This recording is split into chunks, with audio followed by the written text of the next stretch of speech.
સમાચારની ગાંધીનગરમાં ગૃહ રાજ્યમંત્રી હર્ષ સંઘવી સહિત તમામ જે એસઆઈટીના અધિકારીઓ હતા તેઓની જે બેઠક મળી હતી તે આખરે પૂર્ણ થઈ છે। રાજકોટ અગ્નિકાંડ મામલે મળેલી બેઠક પૂર્ણ થઈ છે અને આ બેઠક પૂર્ણ થયા બાદ એસઆઈટીના વડા સુભાષ ત્રિવેદીનું નિવેદન સામે આવ્યું। તેમણે કહ્યું કે એસઆઈટીની તપાસ અંગે બેઠકમાં ચર્ચા કરવામાં આવી છે, જે પણ જવાબદાર હશે તેની સામે કાર્યવાહી થશે।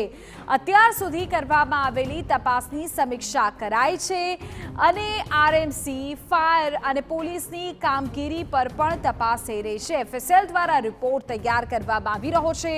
ફરી આવી કોઈ ઘટના ન બને એ પ્રકારની કરીશું કાર્યવાહી।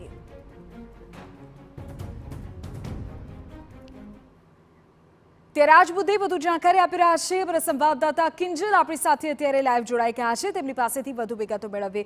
કિંજલ, જે પ્રકારના નિવેદનો દર વખતે આવે છે, દર દુર્ઘટના પછી કોઈ પણ પ્રકારની કચાશ છોડવામાં નહીં આવે, ફરી આવી ઘટના ન બને એ જ પ્રકારની કાર્યવાહી થશે ને એ જ પ્રકારનું નિવેદન આજે પણ સામે આવ્યું। ન પુરવઠા, પેટ્રોલના પુરવઠા બાબતે કોઈ જવાબ મળ્યો, ન આઈએએસ કે આઈપીએસ અધિકારીઓની સામે કોઈ નામજો કાર્યવાહી થશે કે કેમ એ બાબતે જવાબ મળ્યો?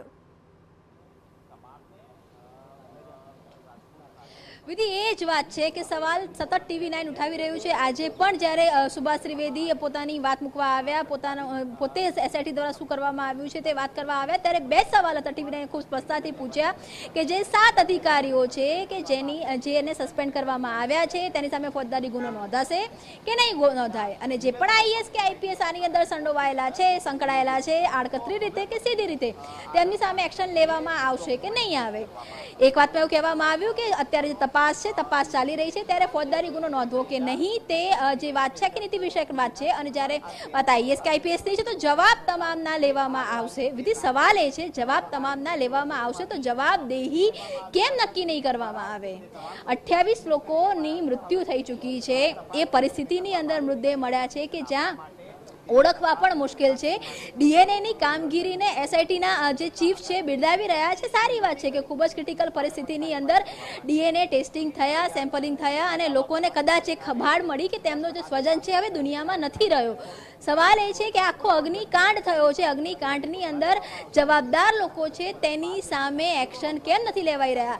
જેટલા જે માલિક છે મોલના તે જવાબદાર હતા, જો એફઆઈઆરમાં એ જે મોલના માલિક હતા, મોલના સંચાલકો હતા, માફ કરશો ગેમ ઝોનના જે સંચાલકો હતા, તેમની સામે જો પહેલી જ વખતમાં એફઆઈઆર નોંધાતી હોય તો 2 વર્ષથી આ જ્યારે મોલ ધમધમતો હતો અને તે ધમધમવામાં જે પણ લોકોની જવાબદારી નક્કી થતી હતી, એ ચાહે કોર્પોરેશન હોય, એ ચાહે યુજીવીસી, માફ કરશો પીજીવીસીએલ હોય, એ ચાહે ફાયર હોય, એ ચાહે પોલીસ હોય, તો આજે આ ઘટના શનિવારની રાતની ઘટના છે। શનિવારે રાત્રે એસઆઈટીની ટીમની રચના થઈ ચૂકી હતી, 48 કલાક સુધી એ ટીમ હતી, ત્યાં હતી। આપણે દિવસો પણ ગણીએ, રવિવાર, સોમવાર, મંગળવાર ને બુધવાર, ચોથો દિવસ છે, પરંતુ એક પણ સરકારી અધિકારી કે સરકારી કર્મચારી સામે હજુ એફઆઈઆર નોંધાઈ નથી।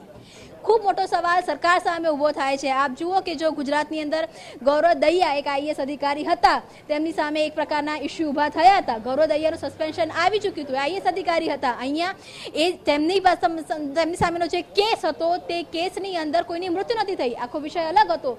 અહીંયા 28 લોકો વિધિ મરી ચૂક્યા છે, એમનું જીવન પાછું નથી આવવાનું।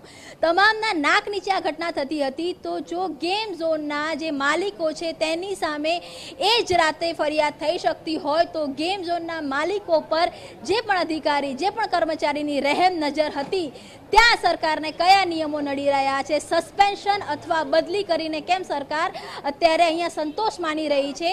સવાલ એટલે ઊભો થઈ રહ્યો છે કેમ કે 4 દિવસ થઈ ચૂક્યા છે દુર્ઘટનાના, હજુ પણ જો નિયમો બતાવવામાં આવે, હજુ પણ માત્ર વાત કરવામાં આવે, હજુ પણ એક્શન ન લેવામાં આવે, બદલી કરવી એ એક્શન નથી હોતા, સસ્પેન્શન કરવું એ એક્શન નથી હોતું। જો જે પણ વ્યક્તિ જવાબદાર છે, માલિકો સામે એફઆઈઆર થાય તો જવાબદાર અધિકારીઓ, કર્મચારીઓ સામે એફઆઈઆર કેમ નહીં? આ TV9 નો સૌથી મોટો સવાલ છે, જેનો જવાબ હજુ પણ નથી મળી રહ્યો। બિલકુલ કિંજલ, અને ખૂબ મહત્વપૂર્ણ આ પ્રશ્ન પણ છે કે જો જવાબ માટે બોલાવવામાં આવી શકતા હોય અધિકારીઓને તો તેમની જવાબદારી નક્કી કેમ ન થઈ શકે?